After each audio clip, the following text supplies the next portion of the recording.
MG Bethelma, des actualités uniques, dynamiques et renversantes dans le journal TV. Batimax, le partenaire des bons plans. Batimax, la qualité au meilleur prix. Vous présente Nivava.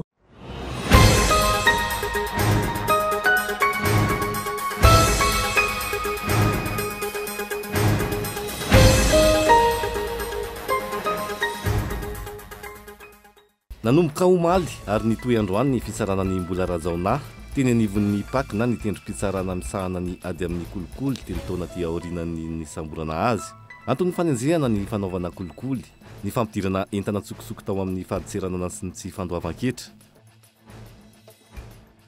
ahina ny fiakaran'ny vidin'ny siramamy atoato raha toa ka manapa-kevitra ny ametra ny fanondranana siramamy ireo firenena mpamokatra toa ny Inde.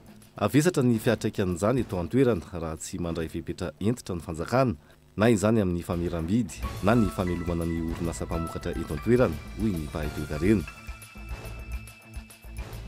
Tsy mitombona ny fanasokajiana opera ho asa nataon'ny ministeran'ny raharaham-bahiny hoy ireo tanora malagasy misehatra anatin'izay. Miantso ny tompona andraikitra amerina andinika ny fepetra noraisina ahafahany mivoaka ny Madagasikara izy ireo.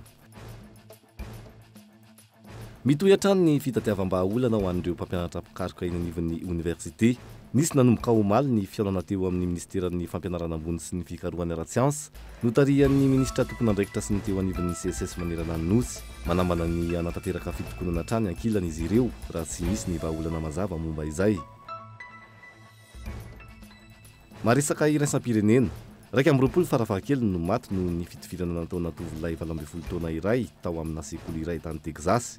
Ankizy mpianatra avokoa ny 12 tamin'ireo maty. Maty ihany koa ilay nitifitra tao arian'ny famonona nataony. Ny andindinindreo harainao afaka fotoana fohy.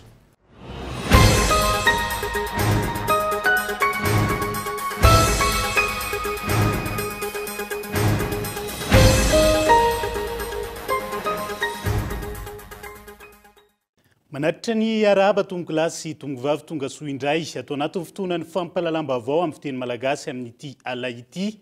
Atirina ny araba ombam-piraritsoa asaiko ampanajana ihany koa ianao tsy saraka aminay hatramin'ny farany. Ndraraha mbola rajona avy hatrany no isantarantsika ny fampalalamba-bao amin'ity alay ity nanomboka omaly ary nitoy androany. Ny fitsarana azy teny anivon'ny paky na ny tendrom-pitsarana misahana ny ady amin'ny kolikoly telo taona ty aorian'ny nisamborana azy.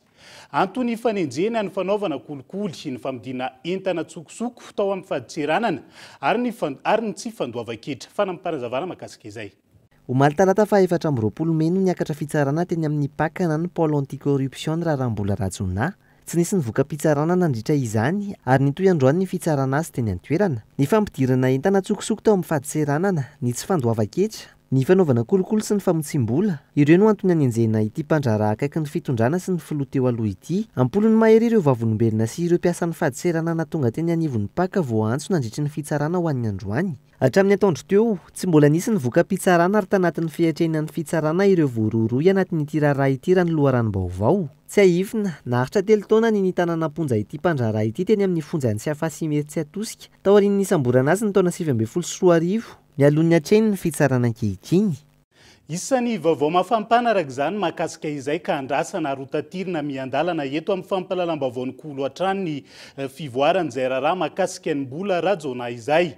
Fa ina ny fiakaran'ny vidin'ny siramamy atoato raha toa ka manapa-kevitra ny ametra ny fanondrana siramamy ireo firenena mpamokatra toa ny Inde. Avesatra ny fiatraikan'izany eto an-toerana raha tsy mandray fepetra entitra ny fanjakana na izany amin'ny fameram-bidy na ny famelomana ny orinasa mpamokatra eto an-toerana hoy ny mpahay toe-karena iray nanaovana fanadihadiana fity nokolona.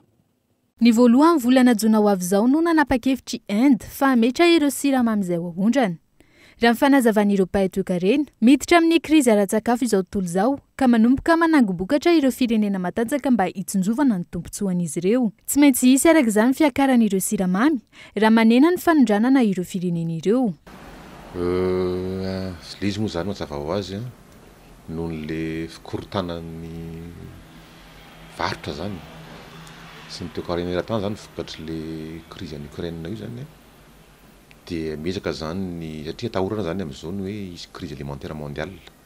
Ireo zavatra misy any zavatra zay hoe misy ny krizy alimentaire mondiale ary le crise alimentaire mondiale tsy hoe kory hoe ho an'ny tany mahantra ihany fa na ny tamarosa zany de mety isy le izy inona moa atao hoe crise alimentaire mondiale de hoe tsy ampy zany ny tolotra eo amin'ny sakafo zany eo amin'ny tsena zany era zao tontolo zao fa ohatra le fikorotanana teo dia mesaka zany ny olona zany mba manao zany stock zany hoe zay olona efa mpanoratra zany de mesaka hoe zany mba ena zany ny fanondranan'ny sakafo ohatra ka ny amin'ny hafa fa mba ahafahana zany miatrika ny ao toerana de io moa zany mazava ho azy zany fa rehefa mena zany ny offre mondiale koa zany tolotra zany eo amin'ny tsena raisam-pirenena mazava ho azy zany miakatra ny vidiny de fiantraikany zany hoe hiakatra zany ny vidin'ny siramamy zany eo amin'ny tsena raisam-pirenena raha zay ny zavatra misy manoloana izy amin'ny fiakaran'ny vidin'ny siramamy izany mila ferana ary apetraky ny fanjakana ny vidin'ny farany ambony raha ny fanazavana tsy afa miala amin'ny fiakaran'io vidy siramamy io mantsy malagasy raha toa ka mametra ny fanondranana Inde ankilan'izay ihany koa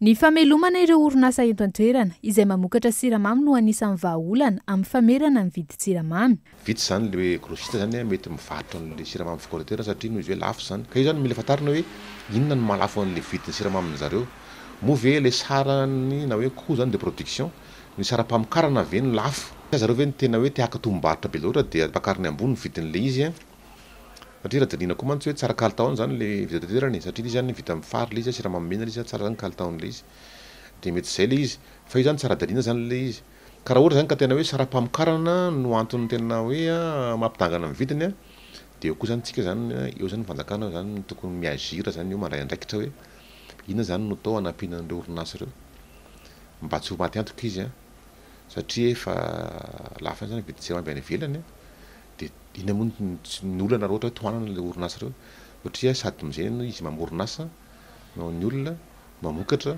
no koa zany mamefafapo zany mpanjifa eto Madagasikara raha ny hita teny an-tsena nandritra ny fanadihadiana nefa zara raha misy ireo mpivarotra ny siramamy gasy vidy eto an-toerana efa orovolana zao no tsy mivarotra ireo siramamy gasy intsony ny mpanjijara raha ny fanazavana tamin'ireo tsena izay nanaovana fanadihadiana mibahana eny amin'ny mpanjijara sy mpamogady ny siramamy nafarana avy any ivelany ny antony tsy varotana siramamy gasy zao indraindray le izy misy ndraindray tsisy mbola lafo le izy ndraindray mora ndraindray lafo ohatra ny efa elaelaka tsy efa roa volana tsisy mihitsy tany 130 ariary amin'izao fotoana ny kilaon'ny siramamy afarana avy any ivelany andrasana araka izany no mety ho fanapakevitry ny fanjakana manoloan'izay mety ho fiakaran'ny vidy siramamy ho avy zao ireo siramamy gasy moa izay tsy fahita eny an-tsena intsony kanefa anisan'ny tsara kalitao raha ny fanazavan'ireo mpahay toe-karena ao anatin'izay vaovao mahakasika ny entana ilaina amin'ny fiainana andavanandro izay hatrany dia ny rava-maina ny fivorian'ny komisiona manokana izay napetraka isahana ny fanadihadiana mahakasika ny fidangany PPN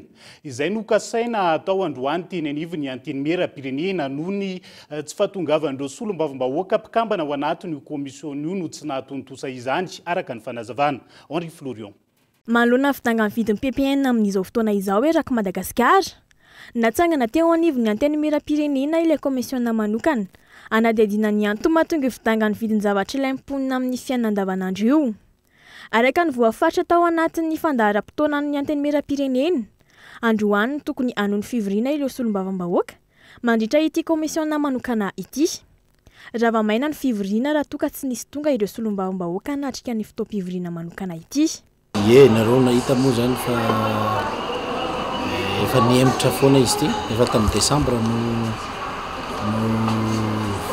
nahazo fankatoavana tamin'ny solombavam-bahoaka ny ananganana an'ilay vomiera no fanadihadiana dia narehefa moa ny taratasy hoe samy manendry solotena avokoa isaky ny vondrona parlementaire zany anendry ireo solotena mandrafitra n'ilay vomiera 5 ny isan'ny mpikambana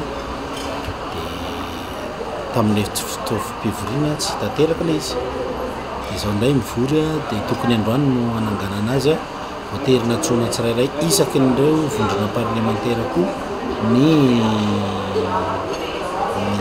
solombavam-bahoaka zany mba hanome le anarana sy somary nampatahotra any hoe atao an'ny atsimandrefana fotsiny le izy dia zahay mahita hoe izy adaolo ny solombavam-bahoaka tonga dia azo antso tamin'izay tsy nanaiky ny solombavam-bahoaka hoe aleo atao manerana Madagasikara izay le nampanahy tamin'ny fotoanandro ny ziriziry any tamin'izay hoe aleo atao any atsimandrefana izy tsy aivina fa isan'ny antony nampijoroana izany komisiona ity ny andinika sy anaramaso ny fidangany vidin'ny PPN izay mampikolay ny vahoaka malagasy amin'izao fotoana izao. Ankoatra io, tokony hosokafana ihany koa ireo seranatsambo misy any amin'ny faritra raha ny fanazavana. Ny zavatra hita nge zao samy misy seranatsambo fa nefa ny akamaroan'ny entana jifaina dia mivoaka ny seranatsambo ny Tamatavy daholo. Manana seranatsambo nefa zay naninona tsy ampiasaina, naninona no misy entana sasany ny avy any Tamatavy tonga ny amin'ny sambo any Tamatavy no voatery alefa manaraka ny arabe indray ho tonga ny Toliara. Mazava ho azy mampiakatra vidin'entana zany. Ilaina ve ny tokony ampiasana araka ny tokony izy koa ireo seranatsambo hafa fa andraikitsy ny fanjakana zany, fiapetra tokony raisy ny fanjakana zany. Zay no mahatonga anay hoe mety raha ny olon-tsotra tsy mahatsapa an'le izy fa tsy mampino ihany hoe raha misy solika ohatra taterina manaraka n'iny arabe ny aterina ny Toliara mety mampiakatra vidin-tsoloka zay. Ohatr'izay koa raha fitaovana hafa na vokatra sakafoanina dia izay no hojerena zany angamba tsisy olona marika toerana tsara toerana akoatra ny solombavambahoaka. Misy 520 ireo solombavambahoaka no tokony andrafitra ity vaomera manokana anao ny fanadihadiana mahakasika amin'ny fidangany vidim-piainana ity. Andrasana amin'ny fotoana manaraka kosa ankilany ny anaovana ny asa raha ny fanazavana. Lafomba vao hafa kosa indray dia tsy mitombina ny fanasokajiana ny opera ho asa nataon'ny ministera an-drarambahiny. Ireo tanora malagasy misehatra anatin'izay miantso ny tompon'andraikitra amerina andinika ny fipetrano raisina ahafahana manalefaka ny fivoahana ny Madagasikara izy ireo Abraham Randriamanana. Miteraka resabe anatin'ny tambazotra tserasera ankehitriny ny mikasika ireo mpianatra malagasy any ivelany na ireo antsoina hoe opera. Samy manana ny dikateny entina maritana izany ireo mpaneho hevitra. Ao ireo milaza fa asa trano ny ataon'ireo mpianatra malagasy any ivelany manao ny opera. Eo koa ny milaza fa fianarana teny fa tsy asa ny opera izay tsy andraisana karama raha ny fanehoan-kevitra. Programa ara-kolontsaina ary fianarana ho fahafezana ny teny any ivelany natokana ho an'ny mpianatra manodidina ny 12 taona hatramin'ny 19 taona ny atao hoe opera raha ny fanazavana. Tanjona amin'izany ny fanitarana ny fahalalana ho an'ny teny sy ny fizarana ara-kolontsaina ho an'ny mpianatra sy ny fianakaviana mandray azy any ivelany. Ny opera tompoko dia tsy mpiasa trano aloha voalohany indrindra satria izay no fandikan-teny amin'ny teny malagasy. Fa ankizy izay manana fikasana hanao an'ilay programa kulturaly izany hoe mandeha izy mankany firenena iray izay safidiny dia ny zavatra ataony ihany dia sady mianatra teny vahiny izy any an'ilay firenena izay hivatanany. Séjour linguistique moa no contrat ny visa azony. Rehefa anatin'izay séjour-n'izay dia tsy mahazo karama akory izy, tsisy fiche de paie azony fa vola zany hoe argent de poche zany hoe tsy migy any an'le tamin'le firenena iray kory ny arany fa argent de poche no vola voarainy zareo izay tsy mifanaraka amin'ny karama mitovy amin'ny employé. Misy ny dingana raina sy ny fipetranapetraka ho an'ireo mpianatra ahafahan'izy ireo manatanteraka ny opera. Dingana voalohany dia mila manana attestation de langue ianao, zay matetika no takin'ny ambassady. Dia rehefa mitaky an'izay dia misy lista omen'ny ambassady takiny. Ka rehefa mafianao an'izay lista maromaro sy dingana maromaro zay ianao dia mandefa demande any an'ny ambassady ary miandry valina visa. Rehefa mivaly ny visa dia afaka mandeha ianao ampilamina. Miteraka iay ho an'ireo mpianatra malagasy manirina anao opera ny ivelany ankehitriny ny fanambarana navoaka ny ministera an-draraham-bahiny mikasika ny fepetra ahafahana izy ireo mivoaka ny Madagasikara. Anton'izany ny fanasokajian'ny tompon'andraikitra ny opera ho sehatra asa. Dia tsy mitovy velively akory amin'ireo olona manana olana satria izay moa no tenen'ny ministera hoe ho fiarovana ny ankizy tanora malagasy ilay izy dia tsy olana mihitsy ny fandaminana fa tokony jerena manokana ilay fepetra indrindra eo an'ilay fepitoana natanterana an'ilay izy hoe 12 andro nefa n'ilay taratasy mbola mila alefa any amin'ny vizien'ny ministeran'ny FOP, ministeran'ny asa, ministeran'ny ministeran'ny affaires étrangères ary misy ihany koa ny vizien'ny firenena zay andray anazy na dia efa nahazo an'ilay vizara ka izay ny fangatahanay zany dia hoe fa tokony jerena ny maromaro tsiraisana zay ohatra ka misy fampiresana na misy fepetra mbo analefahana sy akingana ny fikarakarana izany atota taratasy maro dia maro zany. Manao antsova amin'ny tompona ndraikitra araka izany ireo mpianatra manao ny opera hijery sy amerina andinika ny fepetra ho fanalefahana ny dingana rain'izy ireo amin'ny fivoahany amin'ny ivelany.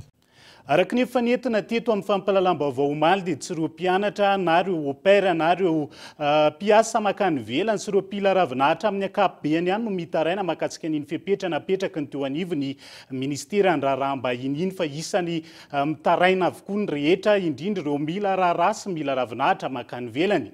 Fa lafim-baovao hafa kosa indray dia ny fotoam-pivorian'ny CFM ny volana jona ho avy izao no andinika misimisy kokoa mahakasika ny fangatahana vondron'olona maro ny tokony irosona amin'ny fokonan-doha amin'ny pirenena na tsy eto amin'ny tany sy ny firenena na izany na zany tokony hovaina ny anaovana azy raha toka irosona ny momba io hoy ny filoha-hevitry ny conseil du fampihavanana malagasy tamin'ity androan'ity Henri Florian.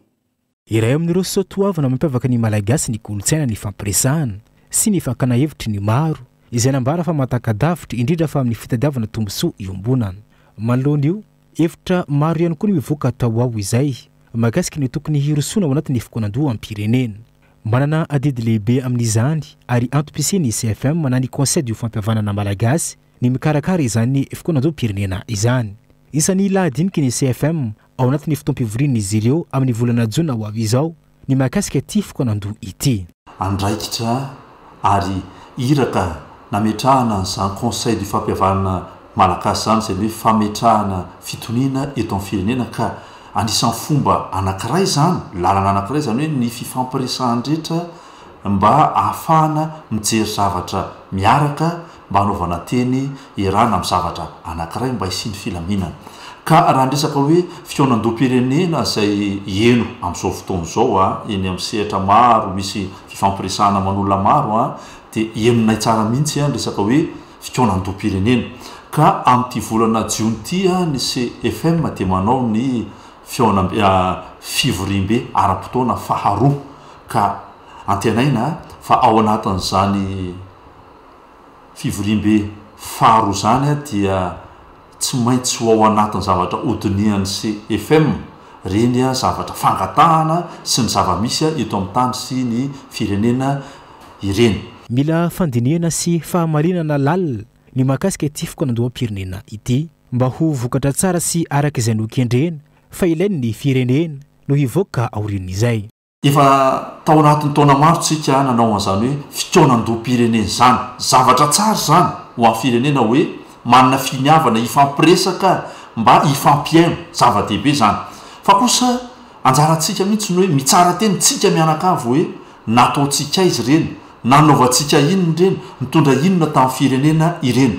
Zany tsy hoe midika mihitsy hoe tsy ilaina fa kosa tena ilaina fa le toe-tsaina sy le fomba anatanterahana azy ary fomba ampiasana azy dia tsara jerentsika mba tsy sanatria ho fandaniana fotoana na fandaniam-bola fotsiny ho antsika rehetrarehetra zany zavatra zany raha ho tanterahana fa le fomba sy le toe-tsaina metsika manao sanatria lasa fifanakorontanana na fanakorontanan-javatra zany na fifaniliana fotsiny ihany zany fa ny tena zava-dehibe dia ny hahenona feo malagasy rehetra. Vorona iray hanapa-kevitra ny amin'ny tokony hisian'ny fokonan-doha-pirenena na tsy araka izany ny eo anivon'ny conseil du fampihavanana malagasy. Andrasana araka izany ny hevitra tapaka aorian'ny fotoam-pivorian'ny CFM amin'ny volana jona ho avy izao. Vaovao ny fifidianana kosa indray dia tokony atao lara-pamena ny fanokanana ny teti-bola ho an'ny fanatanterahana ny fanavaozana tanteraka ny listim-pifidianana na ny refonte de la liste électorale anatin'ny teti-bola mpanjakana ho asy-panovana raha ny nambaran'ireo fiarahamonim-pirenena. Andrasana ankilana ny fandrafetana sy ny famohana ny paikady sy ny tetiandro aroso ny seni ho fanaovana ny izay refonte de la liste électorale zay. Zava-dehibe tokoa aloha ny fanambarana ary décret anankiray izay mivoaka iny hoe atao ny refonte ny liste électorale eto Madagasikara efa fangatahana naverin'ny firaisamonim-pirenena ombenombely izy hoe anisan'ny condition anankiray ahafahana mikarakara an'izany hoe fifidianana ekeny daholobe sy marina zay. Dia ny any sisany tenenay ngambany hoe amin'ny loi de finance rectificative mba ho atokana amin'izay fotoan'izay ny teti-bola natokana hanaovana ny refonte liste électorale teti-bola somary mavesabesatra izy io raha ny fahitany anazy a dia io zany tsara heverina hoe atao lara-pamehana ny fametrahana an'izay anatin'ny teti-bola satria efa manakaiky koa ny efa eo an-dalana mihitsy moa zany ny assemblée nationale sy ny sénat amin'izao amin'ny session parlementaire tokony ararodina amin'izao zany a fandaniana izay ary tokony ambara manokana koa tokony misy communication tsara amin'izay manomboka izay hoe tahaka ny ahoana hanaovana le refonte liste électorale ny organisation mandina an'izay dia mitodika mankany amin'ny seniny masika rehetrarehetra amin'izao fotoan'izao zay mahakasika an'izay.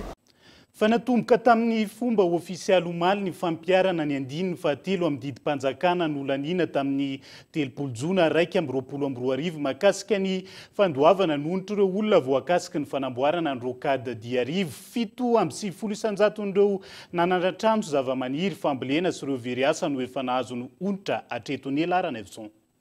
Miditra amin'ny andiany fahatelo amin'ny fandoavana nonotro ireo olona voakasika ny fanamboaran-dalana ny rokady arivo ireo tompon'andraikitra eo anivon'ny ministera fanajariana ny tany sy ny fiafanana tany misahana amin'izany nanomboka omaly ka ireo fokontany sy commune manamorona rokady no efa nanaovana fampafatarina izao etsika manaraka izao hatreto 7 isanjaton'ireo nanana trano zava-maniry fambolena sy ireo veriasa no efa nahazo ny onitra tamin'izany. Efa 10 isanjaton'ireo olona nanana tambary sy tany no efa nahazo ny onitra. Ivana foya ny dingana voalohany tamin'ny fampiarana izy io dia tamin'ny 4 Aogositra hatramin'ny 20 Desambra 2022 nisy parcelle miisa 730 no nisoratra anarana tamin'izany ka ny 430 amin'ireo no nankatoavy ny voamiera manokana karakara misahana an'ireo olona izay mivoliko tompon'ny tany. Ny andiany faharoa dia nanomboka tamin'ny 12 Oktobra 2022 hatramin'ny 14 Avril 2022 raha nisy parcelle ny isa 710 tao dia ny 710 parcelle eo no nankatoavin'ny lay voamiera manokana. Misy araka izany fampiatsona ireo olona voakasika amin'izany ka eny anivon'ny commune no anaovana peta-drindrina mahakasika ireo olona mbola tsy nafen'ny atoto-taratasy sy ny taniny. Talata 7 Jona, talata 14 Jona, talata 20 Jona amin'ny 7 ora sasany dia antsoina ireo izay olona rehetra tompon'ny tany na tanimbary izay mbola tsy nahalohonitra na efa nikarakara dossier na mbola tsy nikarakara nefa mbola tsy nahazo onitra anatrika andreo fivoriana fanentanandreo izay mahafaka andreo olona ireo zany isy peta-drindrina ho apetraka eny anivon'ny fokontany sy ny commune ary ny boriboritany dia ho apetraka ao ihany koa ireo lista ny parcelle rehetrarehetra izay mbola tsy voalohonitra marihana fa miisa eo amin'ny 7 sy 300 eo zany ny parcelle mbola tsy voalohonitra hatreto ka liste ireo parcelle 2 sy 300 ireo no alefa eny amin'ny fokontany atao peta-drindrina mba mandritra ny 30 andro no hanaovan'ny tompon'andraikitra fanentanana sy fandroana ireo olona dingana mila rano amin'ny fahazahoana ny onotry ny tany sy ny fananandrava no ny fanamboarana lalan-drokady arivo. Aorianan'izay mana 12 andro izay tompo-pananana no misoratra anarana. Rehefa tapitra ny 12 andro dia ho atao peta-drindrina iny amin'ny fokontany sy commune ny anaran'ireo izay nisoratra anarana. Aorianan'izay azo raisina tsara ny fanohanana sy fanamariana mahakasika ireo olona misoratra anarana ka isy fanadihadiana ho ataon'ireo voamiera manokana amin'ireo olona ireo. Fa tonga eto Antananarivo androany ray aman-dreny ampanany fikambanana Masina Daoudi Boras Andriamatoa Saidina Ali Gadar Mufadal Saifudun avy nandalo tany Mahajanga sy Toamasina ny tenan'izao tonga eto andrenivohitra zao tsy aivina fa ray aman-dreny ampanany Pino Slamy Shiita ny tenany ministry ny fiarovana pirenena no nitsena ny fikambanana Masina teny amin'ny serana ny mpiara-manidina Ivato androany ary noraisiny filohan'ny repoblika teny amin'ny lapam-panjakana avoloha ihany koa izy ireo taorian'izay dia izay ihany koa no entintsika amin'ny sento ao anatin'ny dokam-barotra fohy ny fitadiavam-baolana mahakasika ny olana mpampianatra pikaroka eny anivon'ny université mahakasika ny Barea ny Madagasikara ampany amin'ny fanadihadiana mbola hoentina aminao rehefa avy eo mandra-pitafa vetivety ary.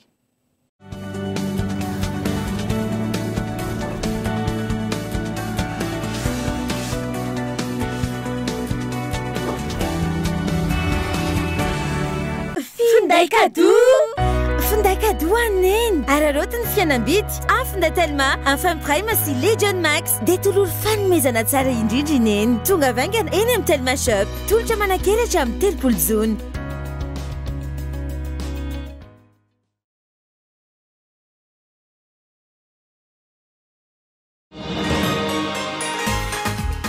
C'est un travail très difficile d'attraper les bébés qui bougent et de changer leurs couches en même temps.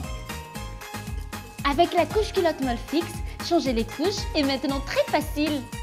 Je la déchire et l'enlève là où je l'attrape. Je remonte la nouvelle en un instant. J'emballe la couche et la jette. Moi et mes bébés sommes heureuses. C'est ainsi que se propage le mouvement de bonheur Molfix. Allez les bons mamans, essayez la couche culotte pour bébé Molfix. Rejoignez notre mouvement de bonheur. Molfix, grandir heureux.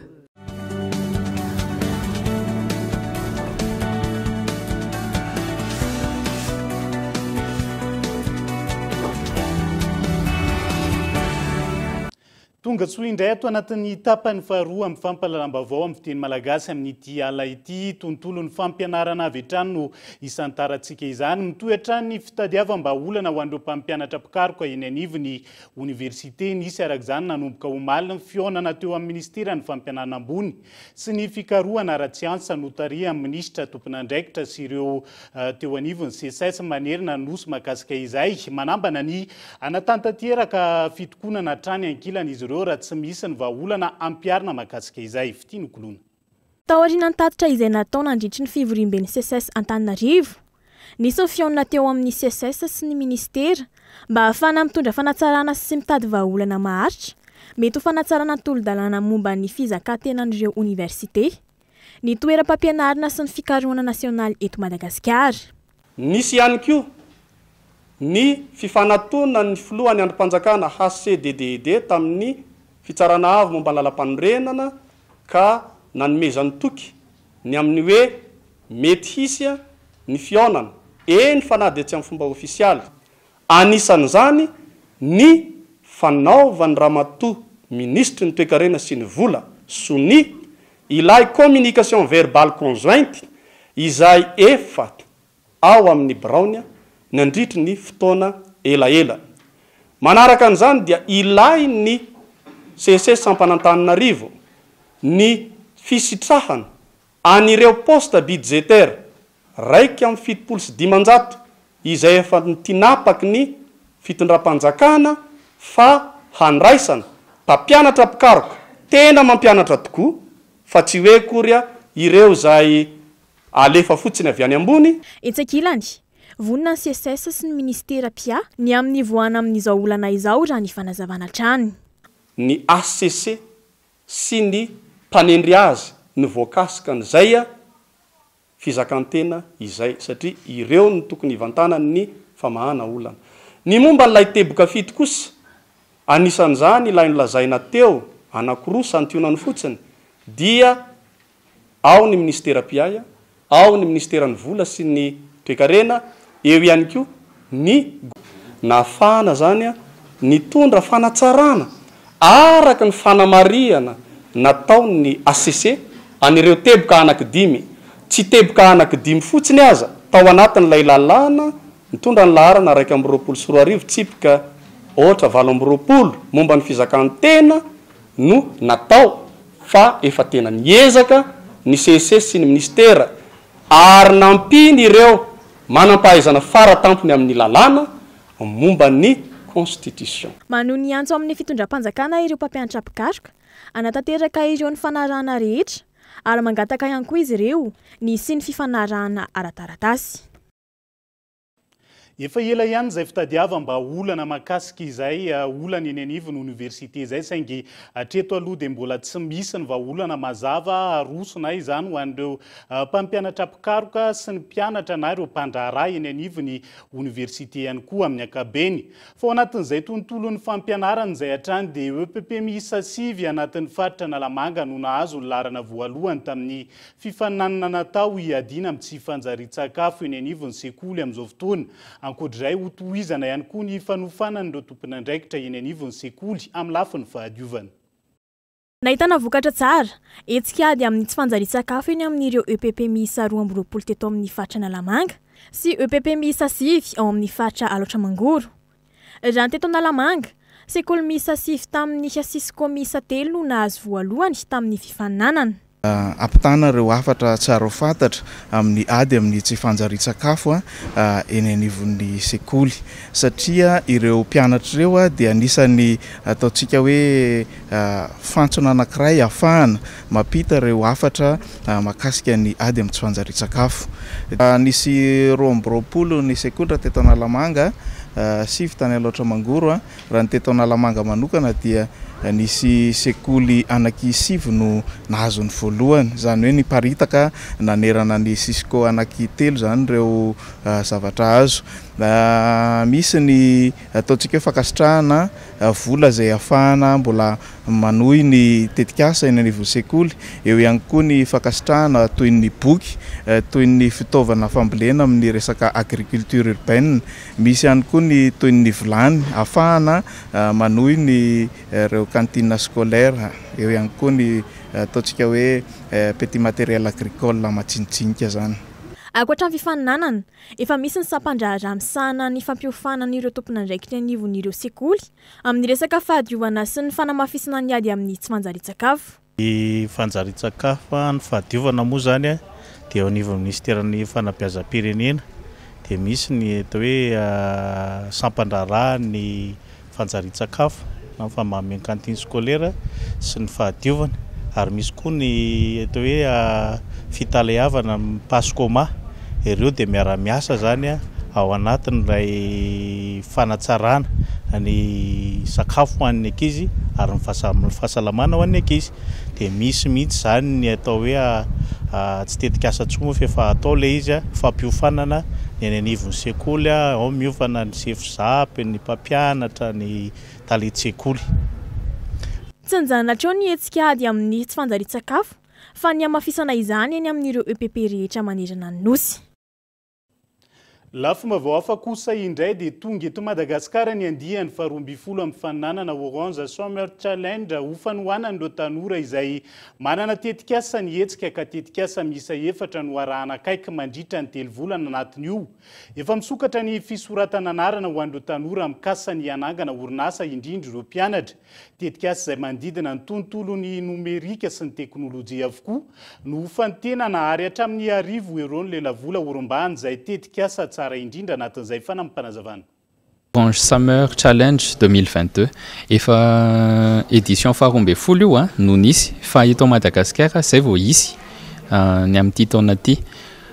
Fifaninanana le izy mise en place na fifaninanana mandritra ny 3 volana fananganana orinasa zany amin'ny tontolon'ny numerika sy digital.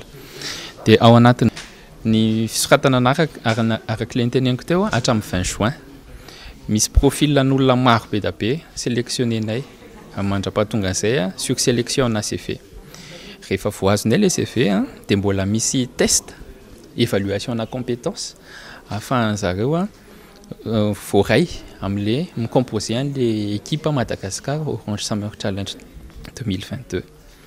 Ny olona rehetrarehetra afaka misoumettre fa aveo mbola misy sélection zany idéfini amaritana hoe iza no tena équipe. Vaovao ny fanatanjahantena kosa indray dia tsy manaitra intsony raha toka tsy ahitam-bokatra ny ekipa pirenena malagasy barian'ny Madagasikara. Ireo teknisianina anatin'ny taranja baolina kitra antony tsy ampy ny fampivondronana ary tokony hijery ireo mpilalao avy eto an-toerana bebe kokoa ny mpanazatra Henri Florian. Afaka andro vitsivitsy hiatrika ny lalao mandroso ny barian'ny Madagasikara izay ho tanterahana ny voalohany volana jona ho avy izao any Ghana. Lalao mandroso ionana amin'ny ekipa pirenena ghanéenne ary ny fahadimony volana jona kosa ny lalao eto Antandrazana ionana amin'ny ekipa ny Angola. Tsy ahataitra ny mety tsy fahazoana ny vokatra tsara ho ireo teknisianina noho ny tsy fampia ny fampifondronana. Efa neritreritra ny anomana mihitsy aloha ny entraîneur satria hitako tamin'ny gazety voangana hoe tsy raikitra indray le groupe masakira to tany France nefa naizanona zany raha za koa nijery Pro League demi-finale indroa. Ary ny problème koa dia zao na hainao hoe misy bandefa daty tsy ho afaka dia zany eritreritra hoe naninona mory raha tsy afaka ihany zala expatrie tsika manana bandy mainka eto Madagasikara zay nijerena mempa 4 jours ngaman'izay a dia tokony tsika zany tsy ateritra amin'ny zala expatrie satria zao izy tsy afaka hanao regroupement misy bandy mainka Madagasikara dia za mieritreritra hoe aloha travaina zany le bandy Madagasikara fa ny internera ihany moa zany fa nay hitahita fotsiny hoe azagagy tsika raha sanatrika tsisy ny résultat satria ny olona manomana any amin'ny grand club adolo manao azy a tsika vo nisy problema teo a ho avozina indray tsy aivina fa araka ny vaovao voaray tsy hisy ny fampifondronana saika atao manomboka ny fafito amby roapolo me ho avy izao any frantsa noho ny antony arabola tokony nojerevana akaiky ihany koa ireo mpilalao eto tanindrazana izay afaka niatrika fampifondronana tao anaty ny fotoana maromaro ny avantagentsika raha bandikely eto Madagasikara zany nampanaovana dia efa azony regroupé nefa ela be reo nampanomanina satria raha ny andry zalana zany dia efa niteneniko teo hoe misy bandikely tsy ho afaka eo a efa dary zala nefa ny zala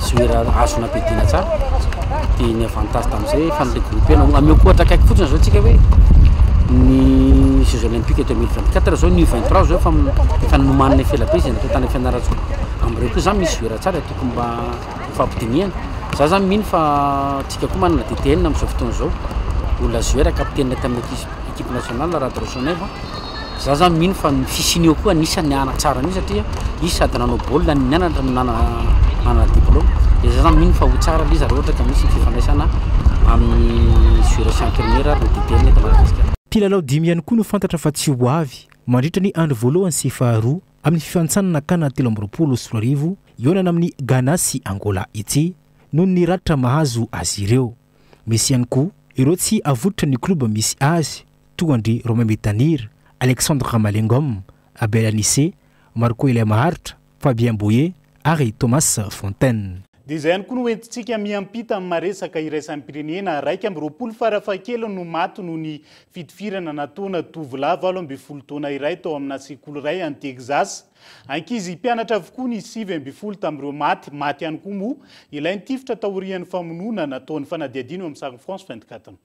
Tany Texas, omaly, lehilahy 18 taona iray no niditra tamina sekoly tao Uvalde ary nitifitra ireo mpianatra avy hatrany. Raha nitatitra Vonjimaika, misy 20 no namony ainy vokatra izay. 20 ankizy mpianatra, 7 hatramin'ny 10 taona ary 2 lehibe. Notifiry mpitandro ny filaminana ary maty avy hatrany koa moa ity ankizy 12 taona navandoza ity. Raha nambaran'ny mpanao fanadiadina, eritreretina ho nanao famonoana irery ity nitifitra ity, saingy tsy mbola fantatra ny antony nandrisika azy nanao izany. Miisa maherin'ny 500 ny ankizy mianatra ao amin'ny sekoly io. Nambaran'ny mpitandro ny filaminana hatrany fa tanora monina any an-toerana ihany izao navandoza izao. Raha ny antontanisa avy amin'ny nisy manam-pahefana, ny tombo tao aorianan'ny Covid-19 ny tranga fitifirana tahaka izao. Ny antsony tokony anamafisana fahafahana amin'ny tanabasy ankilany, ny mponina maro isorohana tranga tahaka izao. Tapitratreto ny fampalalam-baovao tamin'ity alina ity amin'ny anarany ekipa rehetra no hitondrako ny teny fisaorana ho anao nanaraka izany hatramin'ny farany mbola betsaka ny fandaharana entina aminao ka manasanao tsy hisaraka amin'ny fahitalavitrakolo hatrany veloma tompoko.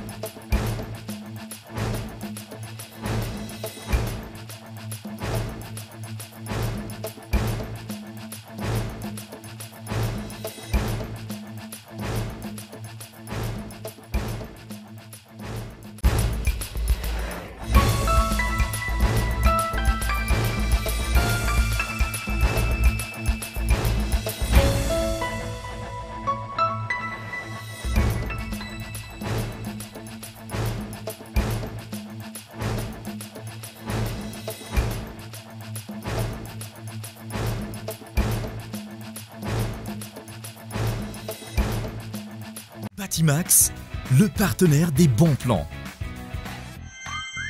Batimax, la qualité au meilleur prix. Vous a présenté Nivavo. 5G Batelma, des actualités uniques, dynamiques et renversantes dans le journal TV.